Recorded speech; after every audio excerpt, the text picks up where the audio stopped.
Hello, welcome to Bars and Bells. My name is Lauren. And I'm Ian. And this is our Saturday class, or any day of the week, but where we only use our body weight, work on our mobility, our strength, and our core as we curl and progress towards our handstands throughout this semester. We have bars on the wall for some balance aids and a foam roller nearby. Grab what you need to stay balanced, and if you have your body weight, you have all you need for this practice. Start in a stance comfortable for you. Perhaps we'll do a little bit of squatting from a little bit later, and we'll start moving at that head and neck. Figure 8 pattern is the movement of choice here. We'll start with a gentle chin tuck as to connect your chin towards that top of your sternum. And then from that position, rotate that you look along the floor. And I'm going to look at lovely Lauren there, or the wall beside you. And then go up the wall until you find the chin or the head straight up in the middle. Then do the chin tuck and flex all the way back down to a safe down. Doesn't need to be big here. And then similar thing, rotate the other way now. Away from lovely Lauren in my case, or up that wall, and then back up to the middle and pull the crown high and the chin back to the horizon. Now repeat in the alternate direction, meaning extension first. So we'll casually look up to the ceiling, then rotate, and then our chin tuck down the wall. Complete that circle shape as we come back to the middle, and then extension up, then a gentle rotation away from center, a chin nod again, and return to the midline, and gently place the head back level, looking forward. Same pattern now through the rib cage. For this one, gently have it, shoulder blades squeezed together. Initiate a little chin tuck, just enough to hold a fist or an apple, and then with the shoulder blades retracted, meaning squeezing, flex the rib cage forward. Then we'll do our rotation, incorporate our side bend, think up and over the back of the chair to the middle, and then continue up and over as we flex forward. Similar thing, the hips stay forward, we rotate to the diagonal, we'll side bend to that back corner, up and over again, and pull the rib cage back down. For the last variation here, it's extension first, so lift up and over, then we'll rotate to the corner, incorporate our side bend, and round the rib cage all the way back to the front. Pull those abs down. Lauren will have more to talk about that later. And then it's the last rotation, a side bend, and now that back to front circle shape, all the way back down. Pull the abs down and lift up. One last thing for me here, now moving through those shoulders. With the thumbs facing forward or palms, depending on how that presents in your shoulders, elevate the shoulders as a shrug, and then pull those armpits down nice and low. Repeat one more time, elevating up, and then depress or pull down. Then retract, meaning squeeze, but ensure the rib cage stays down. Then protract or round forward. Finish in retraction. Then at the elbows, do a gentle biceps curl up. And as we go through today's practice, make sure that your arms and shoulders feel safe and cool overhead. Then let's elevate a shrug. Let's pull those armpits down and pull back down to that rack position. Let's repeat one more time. Shoulder blades stay low, arms go overhead, trying to again achieve straight elbows in line with the ears, and nice plumb lines from the hands to the elbows to the shoulders to the hips and all the way down to the feet. And then let's just pull back down to the rack and pull down.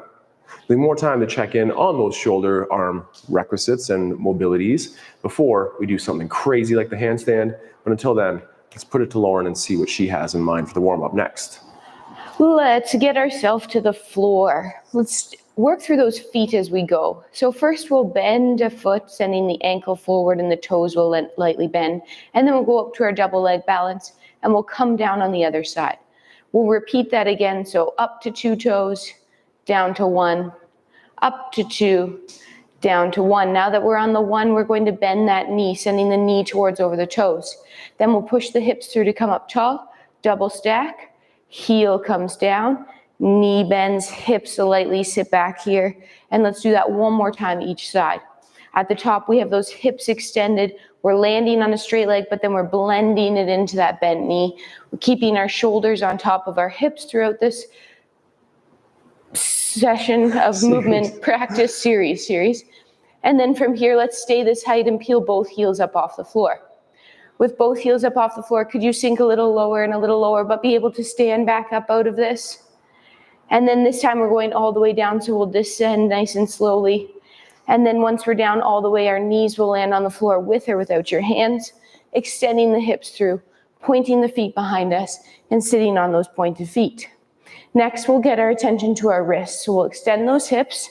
We'll hinge, placing our fingers down first, bending through the knuckles just like we did our feet, and then the full hand palm will come down. Let's think of those hands like those feet. So we have all the fingers touching the floor, the heel of the hand, but as well as the balls of the feet of those knuckles. With everything gripping, let's rotate our elbow pits forward. Keeping the shoulder blades stationary, rotate your elbow pits backwards. Repeat again. Rotating the humeruses forward and then backwards, keeping the shoulders or the blades stable. We'll end up with them forward. Now we'll move those shoulder blades like we did earlier. We'll shrug them up. We'll pull them down. We'll try to pinch them together, and then we'll press them away. We'll end up in between all those places nice and rested. We'll shift our weight forward in those hands, and let's try to lift the palms away from the floor. Fingers stay heavy, and then palms land. And fingers stay heavy, palms lift away. Elbows stay straight.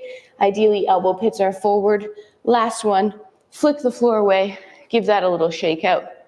We'll keep our fists, or we'll make fists.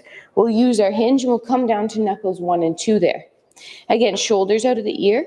We're going to roll over the back of one of our hands, opening the palm up to the ceiling. Keeping the shoulder down, trying to rotate again that elbow pit forward. Now we'll push the hand down to come back up to the full fist again, and repeat on the other side. Over the back of the hand, trying to spread it nice and open, keep the shoulder down, and then push into the floor to come back up. One more time on each side here. Over the back of the hand, and then press down to return. And last one, over the back of the hand, and press down to return up. We'll push the floor away. Give that a shake, but I'd like to return to our hands for 1 second. So let's come on down, hands under shoulders, knees under hips. Let's have our toes tucked underneath of us. Before we lift our knees off the floor, let's first create some tension by pulling the floor together underneath. So without moving, think about pulling your hands towards your knees. Pull the floor together like you're rippling the tile underneath you for 3, 2, and then relax. Now let's pull that tension in X pattern tension. So start the pull again without moving, pulling your right hand to your left hip and your left hand to your right hip, creating that cross body tension. I'm shaking, and then relax. If that was enough, continue. If you want a little extra, let's hover those knees off the floor and repeat. Pull in parallel, right to right, left to left. Stay there, pull in the X pattern, right to left and left to right. Back to parallel, back to cross body. Knees come down. Whew, push the floor away. Let's have our toes tucked so we can roll back over our feet, coming to our balance again, pushing up out of that, hips through, and then control the landing onto the heels. Oh, we'll come back to more core exercises after a little hip activity. Lauren mentioned those humeruses there, humeri. We're rotating at the shoulder. And right now, we're doing a similar thing here with the femur, rotating the femur bone head in that hip socket. So take a nice balance aid to your side and take a single leg out front. Try to point those toes. Handstands look better and probably perform better with the pointed toe, but challenge the foot in that dorsiflex if that's appropriate for you today too. But let's go back to the hip, whereby we'll turn out, meaning showing that inseam forward. Then we'll turn in, hiding that inseam. Again, we're looking for core and hip stability, core and back stability with that hip mobility. Repeat one more time in the turnout and take it to the side next. Keep the hip forward. Lauren and I are both turned out, and now here is our turn in shape, inseam facing the floor. As we turn out, we're going to keep extending our hips forward as to avoid a twist, and then rotate back in. Repeating one more time on the turn out, like a squat, one more time like a turn in, and hug that midline nice and tight, just like in the handstand skill. Create that tension. We'll be switching here and inviting you to switch sides as well as you repeat that same effort on the other side. So point the leg to the front, nice and tall, push the hips down and lift the rib cage up. And now in the hip socket, turn out. Then turn in. Then turn out. And turn in. And then finish with the turnout Lauren had there as it takes the leg to the side.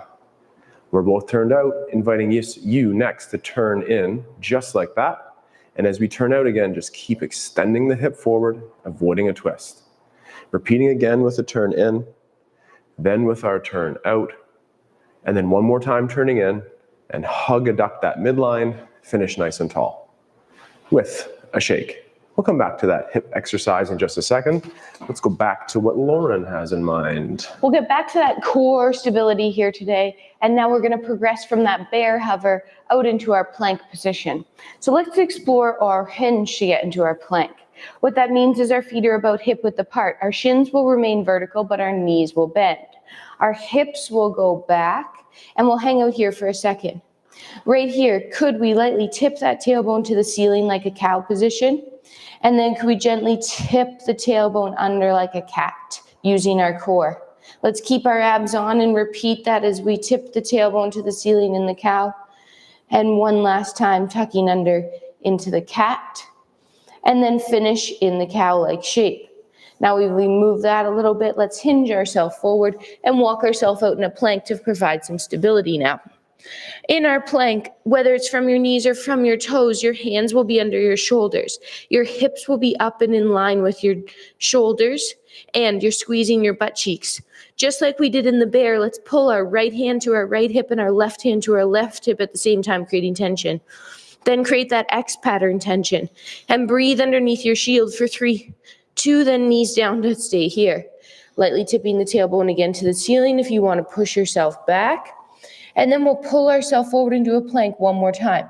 Engage those lats, lift hips, pull forward, squeeze butt cheeks, pull in parallel tension. If I came through the TV, I couldn't push you over.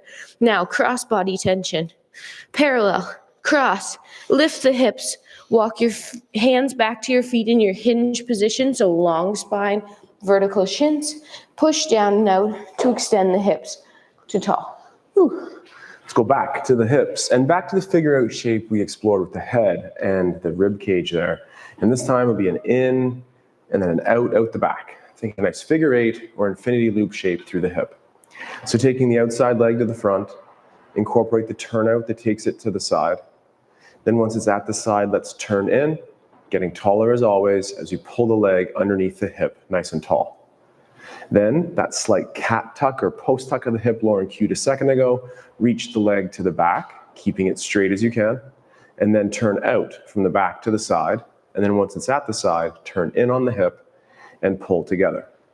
Repeating one more time to the front with a point, then turn out to the side, keeping the hips forward, then turning in, growing tall and adducting, bringing that leg underneath the hip again. Perhaps adjust the hip tuck, if we will, just to protect our spine as you reach the leg from the back to the side. Turn it in one more time, touch the leg together, and now just pull up to hold a single leg balance. Earlier in the practice, Lauren worked on those weight transfers, but here, on a single leg, perhaps you could look forward with your eyes closed. That's a nice fun challenge. And or press the hips forward to find that ball of foot shape as you could hold that releve balance or a ball of foot balance here. No matter how high you get, return with control, finish on 2 feet, add a shake and a wiggle, and then we'll repeat the same thing then on the other side. So it's taking the outside leg of that gesturing leg to the front.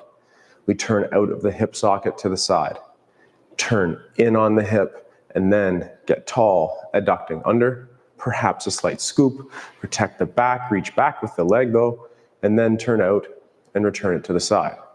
Then a turn in, tall, under.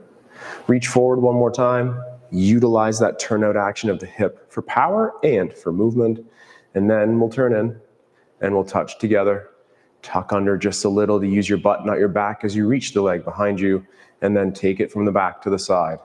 Turning in one last time, together, find a single leg balance, and hold.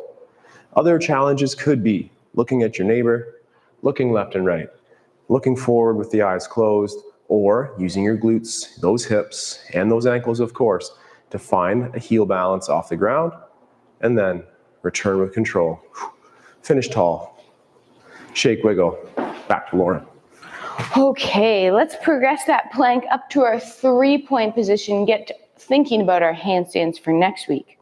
Let's this time come to the floor via a forward fold. So our blades will be together, our feet will be a little narrower under us, our chins will tuck, and we're going to think about flexing through the rib cage first. So trying to keep the shoulder blades together, but flexing or rounding through the spine. Belly button pulls in, weight stays forward in our feet. We're going to gently flex and we'll end up in that dangle here. And as we're here, let's gently bend the knees. And then let's try to lift them, straightening them, but straightening them because our tailbone or our pelvis reaches up to the ceiling. And one more time, little bend.